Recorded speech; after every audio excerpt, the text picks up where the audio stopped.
Muitas pessoas, muitos analistas, melhor dizendo, consideram que a reforma da Previdência, a aprovação da reforma, foi uma vitória do governo Bolsonaro. Eu também concordo com eles. Bolsonaro ele nunca demonstrou muito apreço ou muito empenho com esse projeto. Na verdade, ele mais terceirizou para Paulo Guedes e era um projeto mais de Paulo Guedes do que do próprio presidente. Mas Bolsonaro deu ali um seu apoio, não foi um apoio muito contundente, introjetou na cabeça da população brasileira que uma reforma da Previdência era necessária e uma reforma acabou sendo aprovada pelo Congresso. Não foi aquela reforma inicialmente proposta por Bolsonaro, ela sofreu várias modificações, mas uma reforma foi aprovada. E isso na cabeça das pessoas passa a mensagem de que Bolsonaro ele conseguiu aquilo que ele queria, demonstrando assim força política.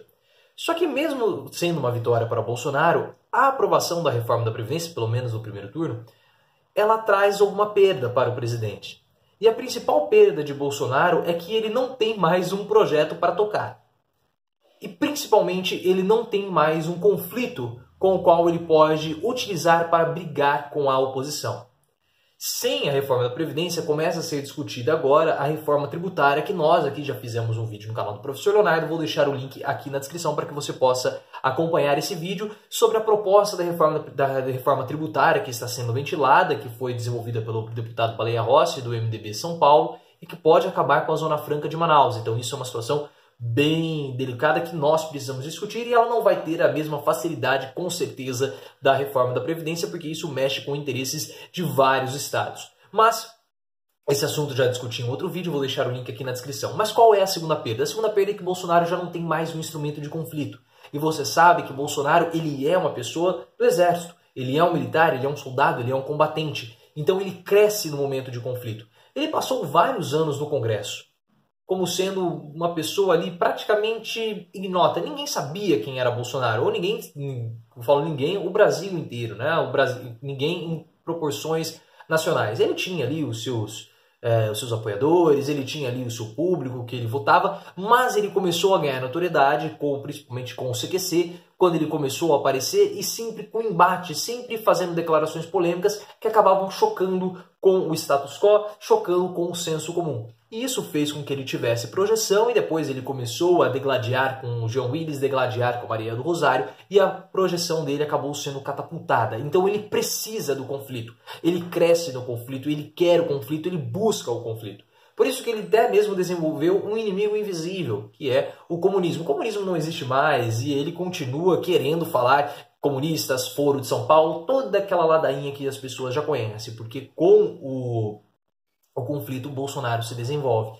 E agora, sem a reforma da Previdência, ele perde esse conflito. Só que, aparentemente, ele conseguiu encontrar um novo conflito, um novo assunto para que ele possa antagonizar, para que ele possa discutir, para que ele possa brigar e divergir de várias pessoas. Não sei se isso vai durar muito, mas até o momento ele conseguiu pelo menos esse efeito, como posso dizer, esse conflito paliativo, podemos dizer assim, que foi a indicação do filho dele, Eduardo Bolsonaro, para ocupar a embaixada brasileira nos Estados Unidos, que está vaga. Faz algum tempo que nós não temos embaixador nos Estados Unidos de modo oficial. Mas o que aconteceu? O Bolsonaro parece que ele fica tateando os conflitos. Ele fica lançando aqui, joga uma isca aqui, joga uma outra isca ali, esperando alguém morder. E essa indicação do filho dele foi, para ele, um ato sensacional, porque as pessoas morderam a isca e começaram a bater em Bolsonaro. E agora ele tem um instrumento para que ele possa combater a mídia, combater a oposição, combater aqueles que o criticam.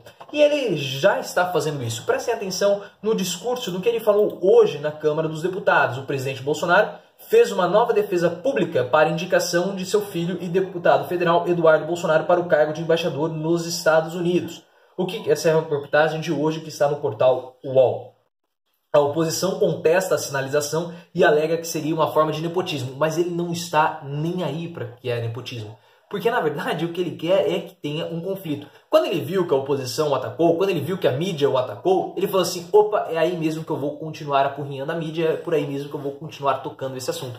Então ele foi ao Congresso, falou de outras coisas, falou novamente sobre os evangélicos, sobre o ministro do STF evangélico. Aí ele falou, abre aspas para Bolsonaro, por vezes temos tomado decisões que não agradam a todos, com a possibilidade de indicar para a embaixada um filho meu.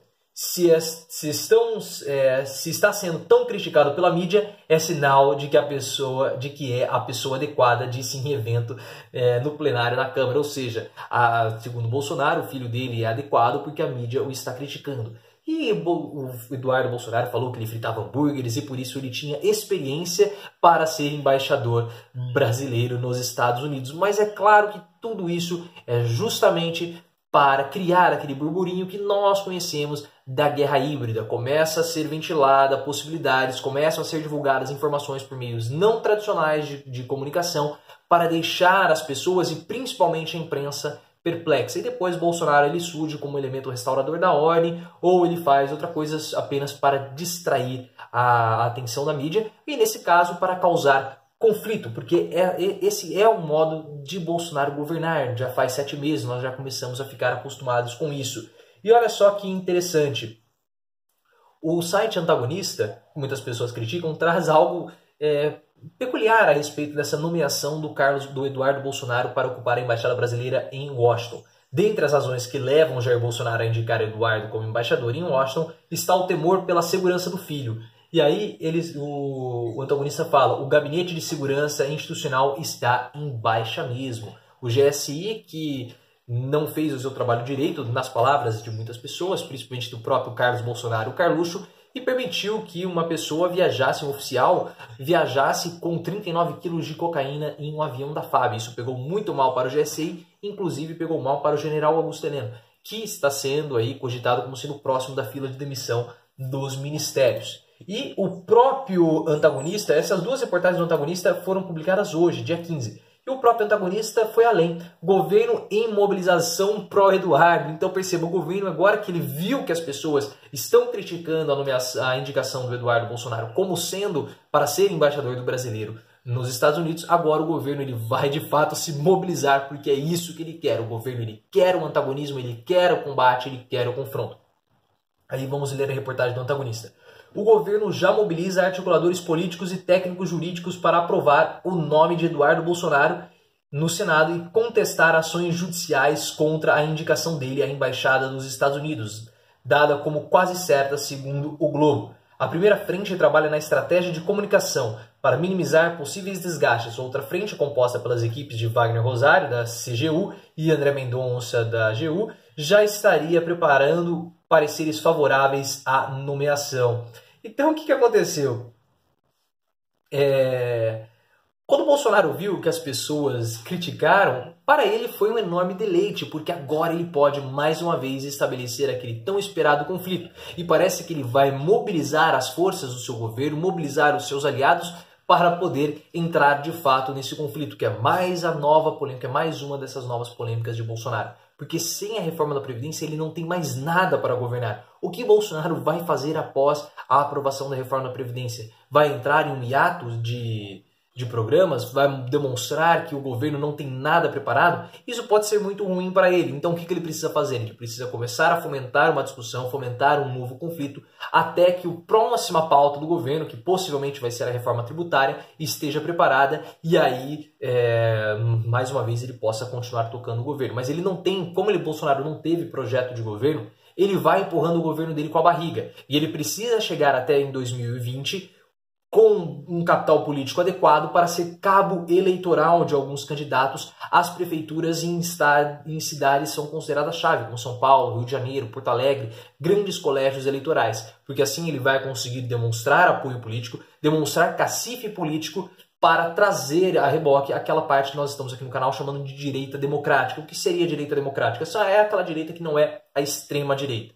Então, se ele mostrar força política, ele vai puxar a direita democrática para fazer uma coligação com ele em 22 e assim ter mais chances de ser eleito. Então perceba que ele precisa ir rolando o governo dele com a barriga até as eleições municipais de 2020 para demonstrar força política para a direita democrática. E as eleições de 2022 já estão em curso. No meu vídeo que eu fiz hoje, mais cedo, eu falei sobre o general Mourão, que ele já considera muito difícil a possibilidade de ser candidato junto com Bolsonaro para as eleições de 2022. Mas, voltando ao assunto do vídeo, é isso que Bolsonaro quer. Bolsonaro ele está lançando o Eduardo Bolsonaro para conseguir apunhar e entrar em conflito com a oposição, com a mídia, com a imprensa, enfim, para poder continuar empurrando, tocando seu governo com a barriga até as eleições de 2020. O que você acha dessa nossa análise? Deixa aqui nos comentários se você concorda que Bolsonaro agora ele encontrou um novo espantalho para ele poder guerrear, para ele poder conflitar, podemos dizer assim. Se você gostou desse vídeo, se inscreva no canal do Professor Leonardo, compartilhe com os amigos, deixe seu comentário muito importante e lembre-se, vamos sempre sair do raso e aprofundar o nosso discurso.